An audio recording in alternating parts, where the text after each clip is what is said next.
Hi aficionados, and welcome to Enlightened Cigars, where we come together to explore all things tobacco in order to gain a deeper appreciation for the art, love, and passion that goes into every premium cigar. I'm your host, Jenny Hatton, and in today's episode, we're looking at industry insights. So, let's get smoking.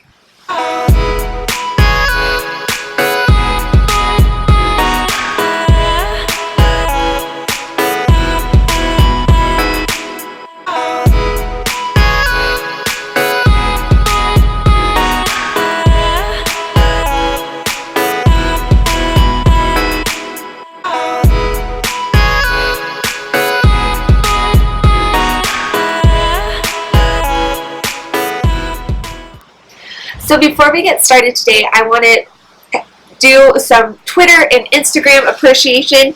So to several followers today. So first off to Rich Matroni, I hope I'm saying that right, on Twitter, and then also to PJL Law on Instagram. I want to thank you both so much for your comments and your support. I really do appreciate it and love you guys for it. Reason I do this is to reach out and get a community going. I love the community aspect of cigars and cigar culture, so I definitely appreciate your support and your comments. If you would like to be featured on my Twitter or Instagram appreciation and be shouted out right here on the channel, make sure that you that you retweet this episode on Twitter, or that you hashtag Enlightened Cigars on Instagram, and you could be shouted out right here. So also, I wanted to let you know, so I am smoking the La Barbara purple label today. So, oops, it's not focusing, of course. So there you go. This is a wonderful medium-bodied cigar. I love it so much. I'll put all the information, wrapper, filler, everything like that down below and link to their website. Definitely check it out. Visit your local brick and mortar. See if they've got it, and if they do, pick one up for yourself. Okay, so today's episode, like I said, it's all about industry insight and talking about what's going on in the industry. I believe that as premium cigar consumers, if you're in the industry at all, we need to be informed about what's actually going on in the industry as well. So that's what these episodes, these industry insights are going to be about. So it's just going to be about sharing information. So if there's something going on that you know about in your state, definitely email me. My email's in the comments below. So email me, or just leave a comment down below letting us know what's going on in your state, because I think all of us, no matter where we live, we need to come together and show support for each other. So that's kind of what this is about. In today's episode, let me grab it here. And I'm sorry if the wind's a little loud, but hopefully it doesn't come through too bad. But in today's episode, I'm looking at PCA Magazine for the July-August 2019.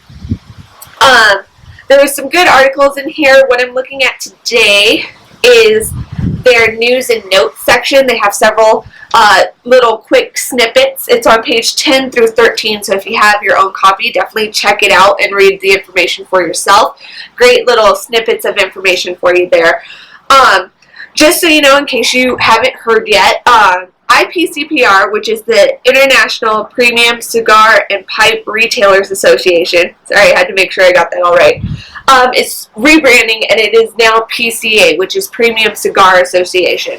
So, same people, same mission. I think they changed their mission statement a little maybe, but they really work to get the cigar industry where it needs to be, litigation-wise, within the states, within the Senate, all that kind of stuff. So, just in case you hadn't heard what that rebranding was, that's what that is. So, let's dive right in. So, the first little article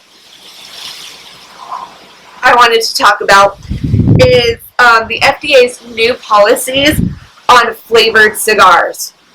So, I know a lot of people really enjoy flavored cigars. Every once in a while, I smoke one myself. They're not my go-to, I will admit, but I do enjoy one every once in a while. So it's definitely something that will impact a lot of a lot of the cigar manufacturers, everything like that, because part of the problem is that they're having right now is the FDA hasn't come up with a clear and concise definition of what flavored means. So they don't have a definition. So it could be as broad or as specific as they want. So it's very iffy about what cigars this will actually affect. So let me look here. Sorry, I want to make sure I get all my facts correct for you guys.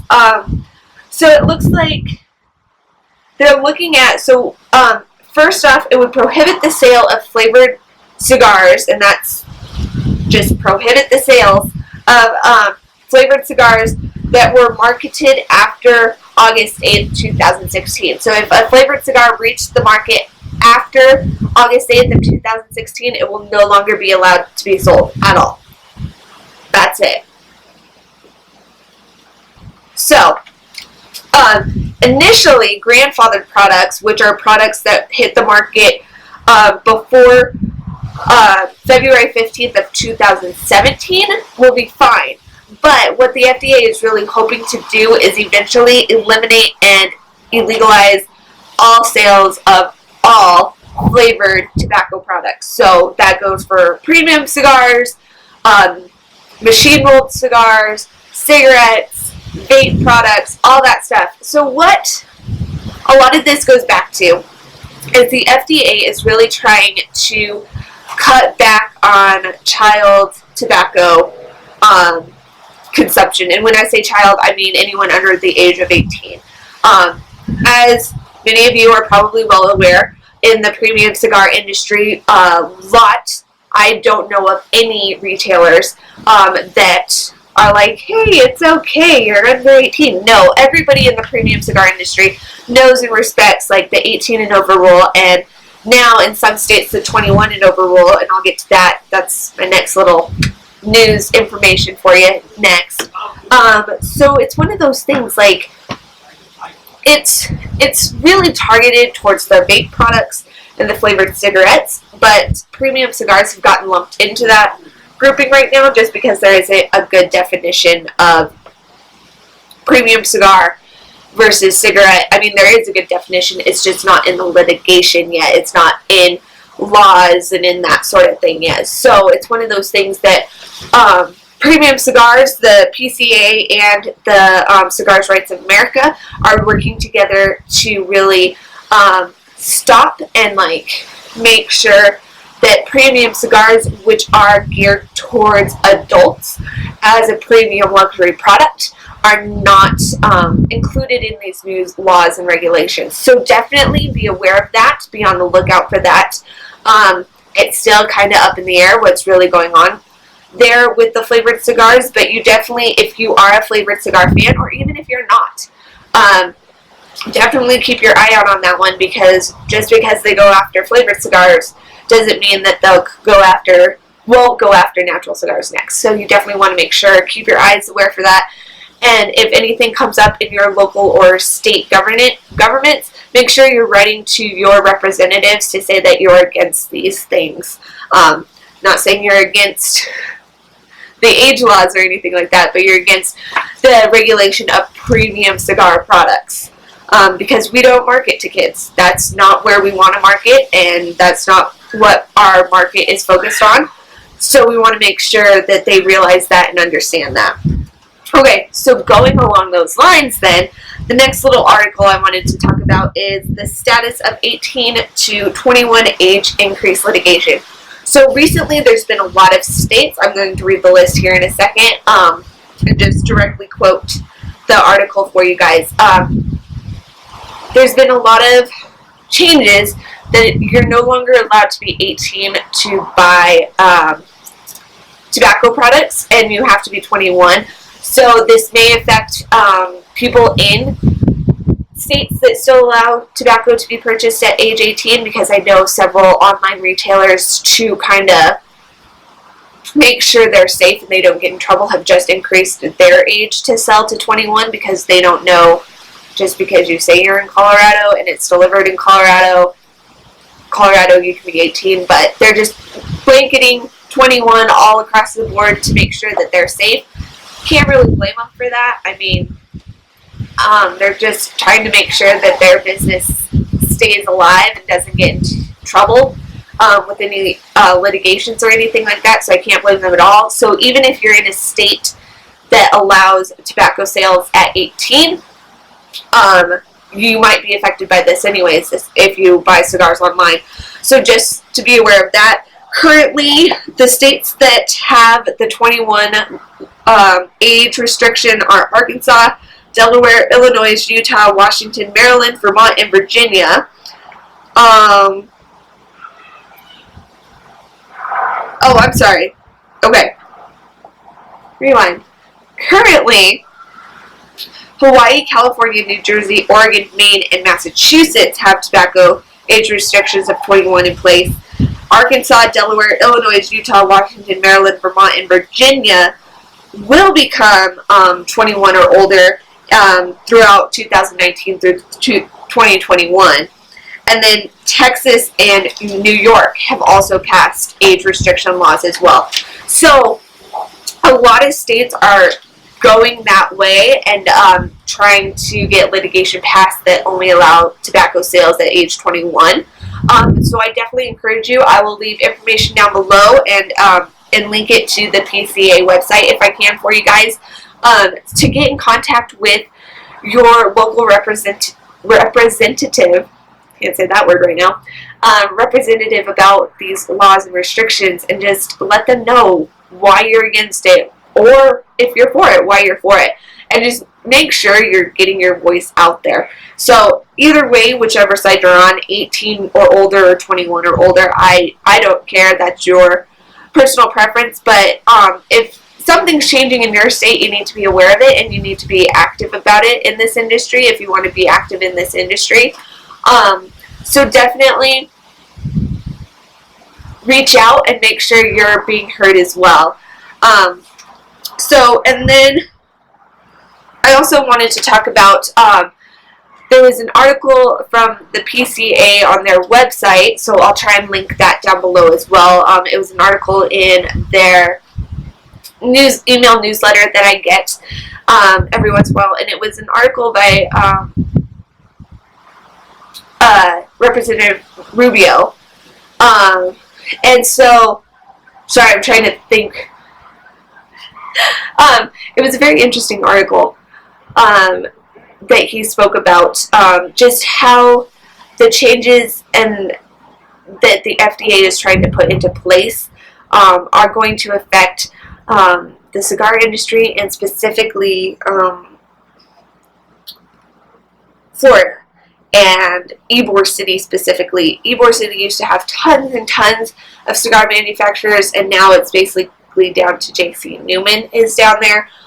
Wonderful history, wonderful culture down there, but they're starting to lose it because of all these pressures on from the FDA on premium cigars. So, and again, it goes back to they're really trying to cut back on underage smoking and tobacco use. Again, totally for that, but that's not where we as premium cigar retailers are focusing our efforts. We are targeting and marketing towards older, more young professionals to older gentlemen who are in that age group where they can sit back and relax and enjoy a premium product. This is a premium product. It's a luxury product. It's not a everyday smoke for the 5-year-old. Wow, that was really young.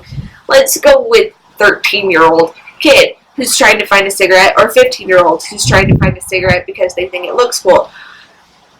That's not what we're about. So he just talks about a lot of the information. It's a really great article. Like I said, I will link it down below, and we should definitely check it out. One thing he mentions in that article is that J.C. Newman, for instance, he says their revenue is $10 million a year, and they estimate the cost of the FDA regulations will be 3 times that amount. So and J.C. Newman is no small manufacturer by any means. Like, they're a good sized manufacturer in the cigar industry. No, they're not the largest, but they're one of the larger family-owned ones.